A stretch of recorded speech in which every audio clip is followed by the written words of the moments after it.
Bismillahirrahmanirrahim. Assalamualaikum warahmatullahi wabarakatuh. Waalaikumsalam warahmatullahi wabarakatuh. Terima kasih sebelumnya ke Faris sudah meluangkan waktunya untuk pertemuan kita hari ini. Jadi tujuannya kita hari ini, saya Muhammad Hidayat, teman saya di sini Pradityo, mau memenuhi tugasnya kita yang diberikan sama dosennya kita, kebetulan juga sama-sama dosen PBA dengan Kak Faris, Ustadz Muhammad LCMA. Jadi tugasnya kita itu untuk mewawancara Kak Faris. Kita wawancara mungkin tentang dosen online. Mungkin ada tanggapannya Kak Faris atau bagaimana. Jadi ada pertanyaan yang mungkin langsung dilontarkan sama saudara Tio. Ya, jadi pertanyaan yang pertama yaitu bagaimana tanggapan Kak Paris tentang dosen yang memilih tetap mengadakan perkuliahan tatap muka meskipun sudah ada surat edaran. Oke. Sebelumnya terima kasih ya teman-teman sudah meluangkan waktunya untuk memberikan wawancara kepada saya, salah satu dosen yang ada di kampus kita. Kalau berbicara tentang masalah dosen yang masih menggunakan online tidak tetap muka walaupun surat edaran itu ada kan, sebenarnya itu kan kita tidak bisa menyalahkan salah satu pihak kan. Mungkin ada faktor yang bisa yang memberikan dia kayak harus online gitu kan. Mungkin salah satu faktor yang kayak mungkin dia jarak jauh atau masih pulang kampung atau apa. Tapi berbicara tentang masalah edaran atau apa semuanya, kalau sekiranya dosen yang masih masih menggunakan hal tatap muka menggunakan online tidak tetap muka, itu harus ditanyakan kembali kepada dia, sampaikan apa gitu kan, padahal sudah ada surat edaran yang menyangkut perihal tentang masalah tatap muka kayak gitu. Oke. Kemudian ada lagi pertanyaan kedua ini Kak Paris, masih terkait yang isu yang tadi. Jadi kalau pertanyaan kedua itu kalau Kak Paris bagaimana pertimbangannya Kak Paris ini terhadap kebijakan yang keluar dari kampus itu ya? Mungkin ada dari yang keluar entah dari pihak fakultas, entah dari pihak UNIF tentang surat edaran ini. Kak Paris punya tanggapan tertentu surat edaran terhadap dosen ujian ya, dosen yang masuk online? Kalau tanggapan saya perihal itu dan surat edaran, kita sebagai bawahan sebagai pengajar di bawah maupun apapun itu ada surat edaran dari atas harus kita ikuti. Karena itu baru bentuk penghormatan kita atau bentuk kerjasama kita sebagai seorang pendidik untuk bisa menghormati atasan yang ada, entah apapun itu. Karena itu sudah merupakan edaran yang harus kita kita laksanakan gitu kan. Oke. Ya, jadi selanjutnya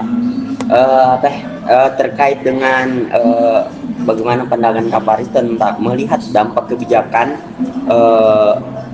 terhadap mahasiswa, khususnya yang kebingungan antara hadir langsung atau daring.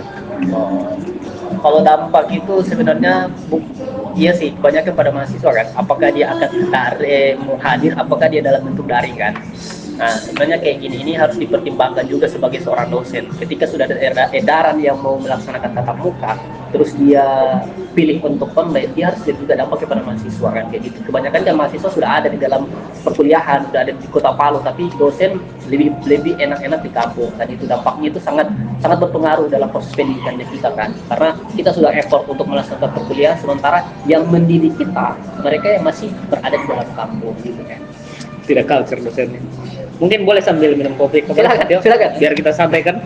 Ada lagi satu pertanyaan lagi dari saya, mungkin habis itu dari saudara Tio terakhir. Kalau dari saya itu Kak Paris Pak dosen sendiri pernah tidak lihat mungkin entah surat, entah teguran langsung dari pihak pimpinan atau mungkin pejabat yang bertegur dosen-dosen yang sampai sekarang masih online? Mungkin pernah, atau kalau pernah bagaimana tanggapan Bapak? Kalau sejauh ini sependek pengetahuan saya atau pengamatan saya kan sampai hari ini kan saya belum mendapatkan hal yang kayak gitu kan, surat edaran atau macam kayak surat peringatan kayak gitu dari atasan kepada dosen-dosen. Karena kita lihat sekarang ini kan kebanyakan yang melaksanakan pembelajaran secara umum kebanyakan dosen-dosen yang di atas kita kan, ya kan.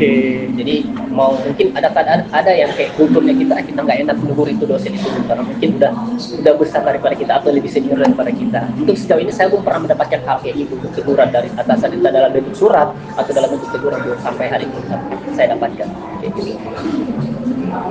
Nah, selanjutnya pertanyaan terakhir Kak Paris terkait dengan solusi kebijakan seperti apa kira-kira yang ideal agar mahasiswa tidak dirugikan. Oke. Kalau kita berbicara tentang masalah kebijakan ideal, mau tidak mau harus kita laksanakan sebuah perkuliahan itu yang efektif. Sekarang ini kan kita apa yang menjadikan kita harus online gitu kan? Kita lagi tidak berada dalam musim COVID yang semuanya itu harus lockdown gitu kan. Mau tidak mau kita harus tatap muka kan, karena itu akan menambah gairah sebagai seorang mahasiswa untuk masuk ke kampus kan. Kan ada perbedaan tuh ketika belajar online dengan offline kan, sangat membedakan antara satu sama lain. Makanya kalau ada kebijakan seperti ini, mau tidak mau kita sebagai seorang dosen atau seorang pendidik harus taati aturan yang ada. Jangan menjadikan kejanggalan saya masih di kampung. Nah, itu kan urusan pribadi kamu. Lagi tugas tanggung jawab harus diperintahkan. Dan supaya lebih enak lagi, mahasiswa yang ada merasa oh kita belajar kan. Terkecuali kita berada yang memang di titik yang kayak COVID kemarin di tahun 2020, oke, itu tidak akan menjadi permasalahan. Dan sekarang kan udah nggak ada, semuanya udah serba bisa kan. Jadi mau tidak mau harus kita laksanakan secara offline. Oke, terima kasih waktunya Kapolres. Itu sih kalau pertanyaan dari kita. Alhamdulillah, terima kasih sudah alhamdulillah terjawab semua sesuai ekspektasi kita juga. Terima kasih banyak Kapolres. Terima kasih waktunya. Boleh mungkin main-main lagi nanti ke sini atau mungkin ketemu lagi sama saudara kita. Oke, terima kasih banyak Kapolres. Sama-sama. Selesai guys.